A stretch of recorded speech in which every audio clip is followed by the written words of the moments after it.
நாடகக் கலைஞர்.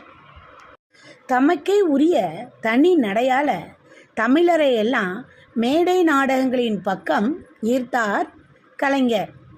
அவர் எழுதிய பழனியப்பன் என்னும் முதல் நாடகம்தான் 1944 அரங்கேற்றப்பட்டது.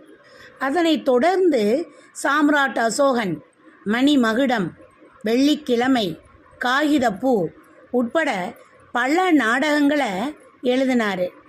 அவரே எழுதிய தூக்குமேடை என்னும் நாடகத்தில் நடிகர் எம்.ஆர். ராதாவுடைய வேண்டுகோளுக்காக மாணவர் தலைவராக கருணாநிதியே நடித்திருக்கிறாரு.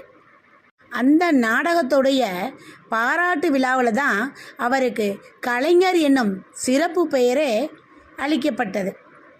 அதுக்கப்புறம் பின்னாளில் மக்கள் அவரை அன்புடன் அழைக்கும் பெயராக கலைஞர் கருணாநிதி என்று ஆகிவிட்டது.